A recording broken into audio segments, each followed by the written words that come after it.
Good afternoon, everyone, and welcome to LaKesha and Friends. And I'm so happy to have my friend today, Reverend Sam Blanks, to talk about voting. Whew, we have to take a deep breath. After yesterday, I'm hearing about Justice Ruth Bader Ginsberg passing away, and I think most of us were praying that she would hold on a little bit longer, but that was not the will for her journey. And so now here we are, and a lot of people were just, discouraged last night and, just thinking about what that might mean for the Supreme Court. But we still have hope. So I want to talk to Reverend Blanks about how are you feeling about the upcoming election? Well, first of all, thank you for having me this evening, and it's a joy and delight to be with you as we moving forward in these major moments, trying to change history as it is being written as we speak. But certainly, wow, I think all of us are feeling heavy. Yeah. It's amazing that we couldn't even really grieve. Yeah. Because we are still trying to hold on to the bitter reality that even in this moment of grief over the justice dying and passing, rather, we still have a party that have already planned even before her funeral, and that's No, go ahead. No, that's all I was gonna say, and I think this is what's hitting all of our hearts. Like, we can't even grieve. Right. Because she meant so much, just her voice and her passion for equality, not just for women, but in her opinions, like you could tell she really struggled to find that balance within the Constitution and how it can work for all of us. What are you saying, or what do you plan to say to people who feel like this sense of despair and that that are just, really wrestling with, does our vote matter? Is this election important at this point? Yeah, I've been hearing and talking with people ever since even the debacle of the mail-in voting and the attack on the postal service. So many people are saying it's not going to count. It's not going to matter. It's not going to arrive. What's the use? I even was talking just before getting on here of an individual that was saying, I just dropped it in the mail. I'm gonna just take a chance. Wow. So you have so many people that are willing to take the chance, are willing to trust the system, because for so many years, that's the way that they've always cast their ballot. And so for me, I've been telling them, of course, we know we are in a pandemic, and if you don't feel comfortable, if you don't feel safe going to stand in lines, by all means, get your ballot. Secure it now. Once you get your application, fill it out immediately. And if by all means, if you can, drop it off at wherever the drop-off stations are. If you don't trust the postal service, just do what you have to do, but make sure that you are in the number. That you're participating. Yeah, that you're participating. So, one of the issues that I think a lot of people are concerned about are young people voting. And I hear a lot of older people saying, well, your ancestors died for, you to have the right to vote. But that just doesn't really seem to be connecting with a lot of young people. So when you're, talking to them about how important it is to vote, like, what are you finding that resonates with them or that gets them to, kind of get excited about voting? Well, I think for me, I know my first election that I voted in was when Barack Obama ran. And of course, I was excited about it. Right. He had the energy. There were so many people on the ground that was working, that was pushing it. They were on the college campuses. Just so many things that was happening around the rally cry of him being the first African American to run. And now that we fast forward many years, to grab the attention of so many young adults and those who have just turned 18 and can vote, to get them to see the seriousness and the importance of voting. It has been a challenge. And I think that is a fair statement that I can personally make. Right. Not because you can't compel them of voting, but the importance of actually doing it. Right. Right. Because I think we see so much of a political and divide. You see so many, I don't know, conspiracy theories out Yeah. here. We certainly don't have social media on our side trying to push a clear message Right. Right. why this is so important. Yeah, and I think that when you said, about the excitement around President Obama's election, I haven't felt that excitement since his first campaign. Like, even when he ran for re-election, when Hillary was running in this cycle, like, there just doesn't seem to be that same energy in the air. And I wonder if it was just about making history, or if there was like something else that was a part of that. That's a good thought. That's a real good thought. Because that was a historic moment. It really was. And we saw play out in front of us a huge change. Yeah. I mean, his message was, hey, we're in this together and let's make it happen. And now we have so many weighted problems that's leading up to this political cycle that just pulls on the hearts of people that are saying, does it really matter?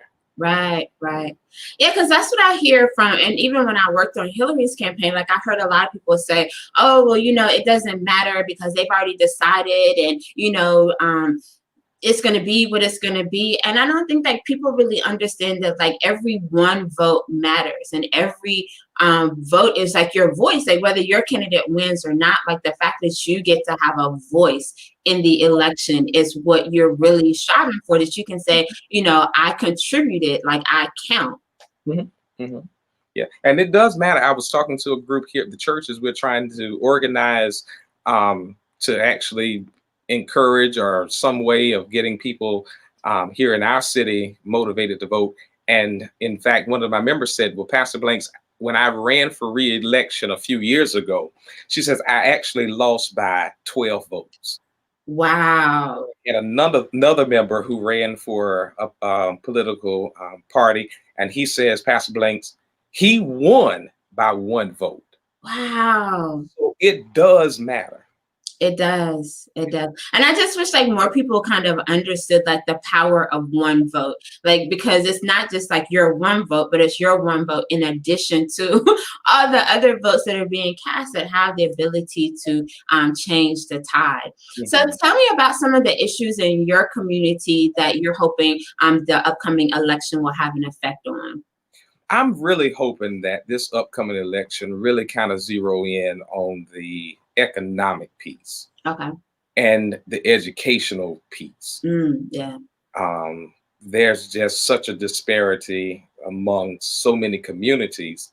And my wife and I talk about it all the time. Where we live, where we serve, just the whole city in general, is where you cannot just drive down one street.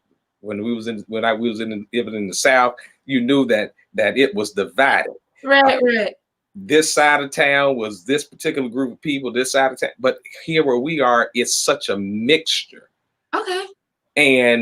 But you have people who are living in poverty, but they live next door to someone who are in prosperous places. Wow. So it's such a diverse community, but we know for a fact that education and economic disadvantages and disproportionalities are flooding. And I'm hoping that this cycle will bring a sense of change, real-time change, versus not just giving people the stimulus, right, giving them stability.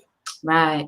Yeah, because I think that we do look a lot for that stimulus or like that shot in the arm. And like you said, and not looking toward, but what's the long-term plan? Like, how do we, because a lot of people are dealing with, maybe not being able to make their rent payments because they don't have a job. So what are we doing to not just look at how do you pay your rent, but how do we get you a job where you can continue to pay your rent on your own? And people don't make the connection between voting and those types of issues. And healthcare is a big thing. Yeah.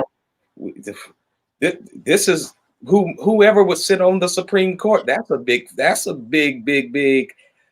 decision that would ultimately affect so many people. Right.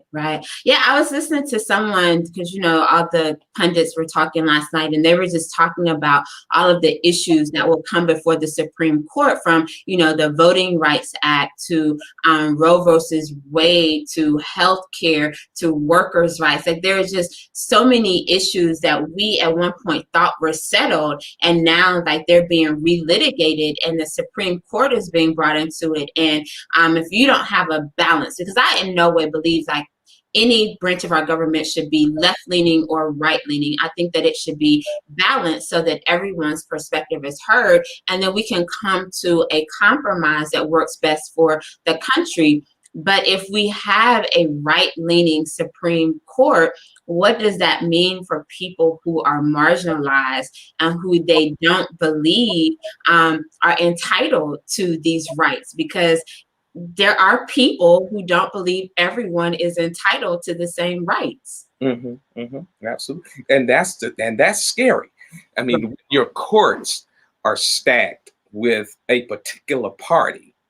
That tells you right there that we have a major breakdown in our justice system. Right. Because if we're selecting judges based on party, I mean, they sit on the bench and issue out rulings or whatever that they call themselves doing.